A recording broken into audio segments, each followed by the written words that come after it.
ఓం సాయిరామ్. ఓం నమ శివాయ. హాయ్ అండి అందరికీ. నమస్కారం. Welcome to Shirdi Sai and soba spiritual talks.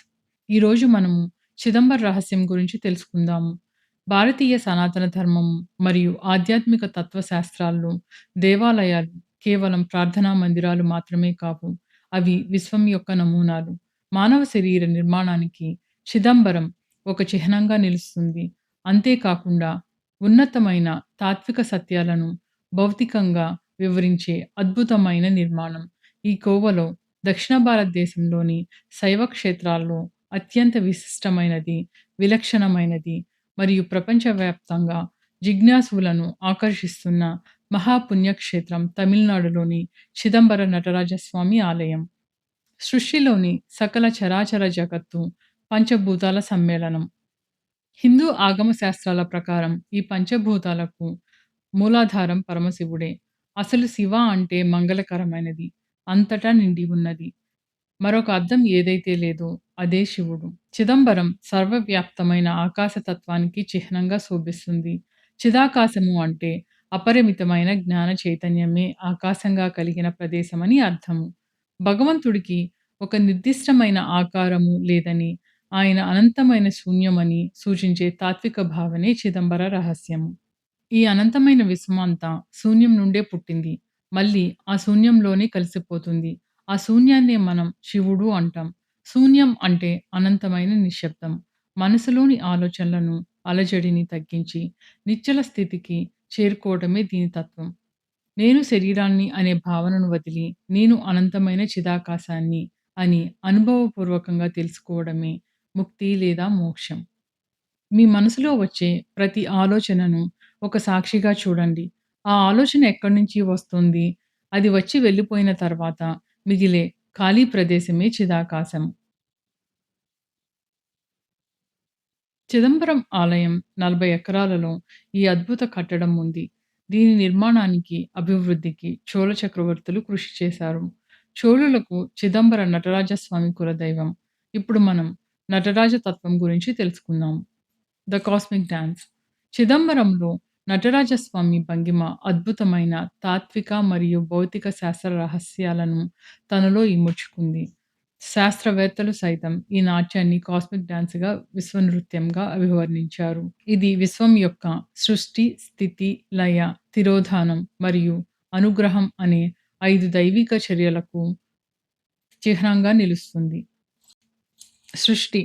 Nataraju తన పైకుడి చేతిలో పట్టుకున్న ఢమరుకం సృష్టి మరియు శబ్దానికి సంకేతం. ఢమరుకం నుండి వెలువడే నాదం లేదా శబ్దం విశ్వ సృష్టికి మూలాధారం అని ఋషులు తమ గాఢమైన ధ్యానంలో ఈ శబ్దాన్ని ఓంకారంగా, సృష్టికి తొలి స్పందనగా విన్నారు. డమరుకం ఆకారం ఇన్ఫినిటీని పోలి ఉండటం కాలం మరియు సృష్టికి అంతం లేదు అని తెలియజేస్తుంది. భౌతిక శాస్త్రం ప్రకారం విశ్వం ఒక మహా విస్ఫోటనం, బిగ్ బ్యాంగ్ ద్వారా ఉద్భవించిందని చెప్పబడే సిద్ధాంతానికి ఈ ఓంకారనాదమే పునాదిగా భావించబడుతుంది. స్థితి. ఒకసారి సృష్టి జరిగిన తర్వాత దాన్ని సమతుల్యం కొనసాగించటం అత్యంత ఆవశ్యకం. నటరాజు యొక్క కుడి చెయ్యి అభయముద్రలో భయపడకు నేను రక్షిస్తాను అనే అభయాన్ని, స్థితిని భక్తులకు తెలియజేస్తుంది. లయ. విశ్వంలో సృష్టి ఎంత ముఖ్యమో లయం కూడా అంతే ముఖ్యం. నటరాజుపై ఎడమ చేతిలో అగ్ని ఉంటుంది. అగ్ని సమస్తాన్ని దహించి వేస్తుంది. లయకారకుడు అంటే మనలో ఉన్న త్రిగుణాలను, అరిషడ్వర్గాలను లయం చేసుకోవడం, పాతదాన్ని దహించి కొత్త సృష్టికి మార్గం సుగమం చేయడం. తిరోధానం అంటే కుడికాలి కింద నలిగిపోతున్న మొలయకన్, మరుగుజ్జు రాక్షసుడు. మానవునిలోని అహంకారము, అజ్ఞానము, మాయ అనే రాక్షసుడిని జ్ఞానంతో అణిచివేయడాన్ని చూపిస్తుంది. అనుగ్రహం అంటే చుట్టూ ఉన్న అగ్నివలయం. ఇది అనంతమైన విశ్వానికి, కాలచక్రానికి సంకేతం. ఎప్పుడైతే భక్తుడు తనలోని అహంకారాన్ని వీడి భగవంతుని శరణు వేడుతాడో, అప్పుడు అతనికి ఈ జనన చక్రాల నుండి విముక్తి, మోక్షం లభిస్తుందని కింద ఎడమ చెయ్యి ఆ గాల్లోనికి ఎత్తిన ఆ పాదం వైపు చూపుతూ వివరిస్తుంది. ఇది ఆత్మలకు లభించే అంతిమ గమ్యస్థానం. దీక్షితార్ ఆచార్యులు గర్భగుడి పక్కన ఉన్న ఆ నల్లటి తెరను కాసేపు పక్కకు తొలగిస్తారు. అప్పుడు శంఖాలు పూరుస్తూ, పెద్ద పెద్ద భేరీలు మరియు గంటలు మోగిస్తూ భక్తులకు స్వామివారి నిరాకార ఆకాశ తత్వాన్ని దర్శింపచేస్తారు. అక్కడ బంగారు బిల్వ పత్రాలు మాత్రమే కనిపిస్తాయి. ఈ క్షణంలో భక్తులలో ఒక అనిర్వచనీయమైన, రోమాంచితమైన పారవస్యాన్ని కలిగిస్తుంది.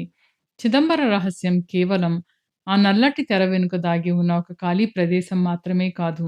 ఇది సగుణ ఆరాధన నుండి నిర్గుణ ఆరాధన, నిరాకారాన్ని పూజించటం వైపు మానవుని ఆత్మను క్రమంగా నడిపించే ఒక పవిత్రమైన ప్రయాణం. మన కళ్ళకు కమ్మేసిన అహంకారం, మాయ అనే చీకటి తెరను తొలగిస్తే మనలోపలే అనంతమైన ప్రకాశం మరియు ఎల్లలలేని ఆకాశం సాక్షాత్కరిస్తాయని ఇది చెబుతుంది. భగవంతుణ్ణి ఒక రూపంలో పూజించటం ప్రారంభించి, మెల్లగా మానసిక పరిపక్వత సాధించి, చివరకు భగవంతుడు నిరాకారుడు, అంతటా వ్యాపించి ఉన్న అనంత చైతన్యం, శూన్యమని తెలుసుకోవటమే చిదంబర రహస్యం యొక్క అసలైన ఉద్దేశం. భగవద్గీతలో చెప్పినట్లు శరీరాన్ని నవద్వారపురం అంటారు. అంటే 9 తలుపులున్న నగరంగా భావిస్తారు. ఆ నగరమే ఈ దేవాలయం యొక్క నిర్మాణము. పంచసభలని పంచకోశాలుగా దాని అంతరార్థము. ఆధ్యాత్మిక సాధనలో పంచసభలను మన అంతరంగంలోని పొరలతో, పంచకోశాలతో అనుసంధానించడం ద్వారా ఒక లోతైన అవగాహన కలుగుతుంది. శివుని ఆనంద తాండవం కేవలం దేవాలయాల్లోనే కాదు, మన దేహంలోని 5 పొరల్లో కూడా నిరంతరం జరుగుతుంది. రాజ్యసభని అన్నమయ్య కోసంగా చెప్పవచ్చు. మన భౌతిక దేహమే రాజసభ. మనం తినే ఆహారంతో తయారయ్యే ఈ శరీరం శివుడు నర్తించే మొదటి వేదిక. శరీరాన్ని శుద్ధిగా ఉంచుకోవడం అంటే రాజసభను నిర్మలంగా చేసుకోవడం. ఇది మన స్థూల శరీరం మనం తినే ఆహారం వల్ల ఇది ఏర్పడుతుంది మరియు పెరుగుతుంది. దేవసభని ప్రాణమయ కోశంగా చెప్పవచ్చు. మన శరీరంలో ప్రవహించే ప్రాణశక్తి. ఇది శ్వాస ద్వారా నియంత్రించబడుతుంది. ఒక ఆరోగ్యకరమైన మనిషి 21,600 శ్వాసలు తీసుకుంటాడు మరియు ప్రాణమయ కోశంలో 72,000 నాడులు ఉంటాయని యోగశాస్త్రం చెబుతుంది. మన శరీరంలో ప్రవహించే ప్రాణశక్తి దేవసభకు సంకేతము. నృత్య సభ. నృత్య సభని మనోమయ కోశంగా చెప్పవచ్చు. ఇది మనోమయ కోశం. ఇది మన మనసులోని మరియు భావోద్వేగాల పొర. ఆలోచనలు, కోరికలు, రాగద్వేషాలు ఇక్కడే ఉంటాయి. నృత్యం ద్వారా మనసుపై నియంత్రణ. దీనిని కుండలిని శక్తిగా చెప్పవచ్చు. శివుడు ఊర్ధ్వతాండవం చేసిన ప్రదేశం ఇదే. మన మనస్సును సంకల్ప వికల్పాలతో నిండి ఉంటుంది. ఇది ఆలోచనలు మరియు ఇంద్రియ నిగ్రహానికి సంబంధించిన పొర. దానిని క్రమశిక్షణలో ఉంచితే అది జ్ఞానకాంతిని ప్రతిబింబించే రత్నంగా మారుతుంది. చిక్కులు పడిన మనసులో శివుని నృత్యం గందరగోళంగా ఉంటుంది. అదే ప్రశాంతత చెందిన మనసులో అది అద్భుతంగా ఉంటుంది. కనక సభని విజ్ఞానమయ కోశంగా చెప్పవచ్చు. ఇది బుద్ధి మరియు విచక్షణ పొర. ఏది మంచి, ఏది చెడు అని నిర్ణయించే శక్తి దీనికి ఉంటుంది. స్వచ్ఛతకు, వివేకానికి చిహ్నము.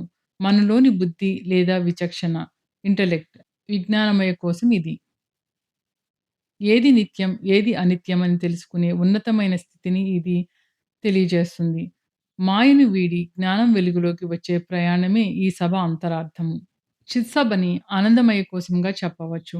ఇది ఆత్మకు అత్యంత దగ్గరగా ఉండే అంతర్గత పొర. సాధకుడు తనలోని అన్ని పొరలను దాటి అంతిమంగా పొందే బ్రహ్మానందమే చిత్సభ. ఇదే పరమానంద స్థితి. గాఢ నిద్రలో లేదా సమాధి స్థితిలో మనం ఈ స్థితిని అనుభవిస్తాము. చిదంబరం అంటే జ్ఞానాకాశం. ఈ 5 సభలు మానవుడు తన దేహభ్రాంతిని వీడి ఓం నమః శివాయ అను పంచాక్షరి మంత్రంతో ఆత్మదర్శనం ఎలా చేసుకోవాలో నేర్పించే మెట్లు లాంటివి. చిత్తాకాశంలోని ఆలోచనలు, భావోద్వేగాలు మరియు మానసిక కల్లోలాలు అన్నీ పూర్తిగా నిలిచిపోయిన తర్వాత వెలుగులోకి వచ్చే అత్యంత నిశ్శబ్దమైన, అనంతమైన, శుద్ధ చైతన్య ప్రదేశమే ఇది. Space of infinite supreme consciousness. Chidambara రహస్యం యొక్క అంతిమ లక్ష్యం భౌతిక, మానసిక అంశాలను దాటుకొని ఈ చిదాకాశాన్ని చేరటమే. మనము నటరాజస్వామికి అత్యంత ఇష్టమైన ఓం నమః శివాయ మంత్రాన్ని జపించటం వల్ల కూడా మనసు అత్యంత వేగంగా ఏకాగ్రతను సిద్ధిస్తుంది. మన శరీరాన్ని నిత్య ధ్యాన విధానాలకు అన్వయించుకోవటం ద్వారా ఒక సామాన్య వ్యక్తి కూడా అత్యున్నత చైతన్యాన్ని సుప్రీం కాన్షియస్‌నెస్‌ని చేరుకోగలడు. దైనందిన జీవితంలో నిరంతరం శ్వాసపై నియంత్రణ, ప్రాణాయామం ద్వారా మనసును ప్రశాంతపరుచుకొని అనాహత చక్రంపై దృష్టి పెట్టి చిదాకాశ ధారణ, శూన్యంపై ధ్యానం పద్ధతులను అవలంబించటం వల్ల మన రోజువారీ జీవితంలో కలిగే ఒత్తిళ్ళు, అహంకారము, మాయ, భ్రమలు తొలగిపోయి అనిర్వచనీయమైన అంతర్గత నిశ్శబ్దం ఇన్నర్ స్టిల్‌నెస్‌ని సిద్ధించుకోవచ్చు. చుట్టూ ప్రపంచం ఎంత గందరగోళంగా, సమస్యలతో కల్లోలంగా ఉన్నప్పటికీ, మన మనసులో మాత్రం చెక్కుచెదరని శాంతిని, సమతుల్యతను నిలుపుకోవడమే చిదంబర రహస్యం. ఈ నిరాకార దైవత్వపు అనుభూతిని సొంతం చేసుకోవడం ద్వారా మానవుడు నిజమైన స్వేచ్ఛను, జ్ఞానాన్ని మరియు శాశ్వతమైన మోక్షాన్ని పొందగలుగుతాడు. పరిమితమైన ఆకారం నుండి అనంతమైన నిరాకారం వైపు సాగే ఈ ప్రయాణమే చిదంబర రహస్యం యొక్క పరమార్థము. ఓం నమ శివాయ.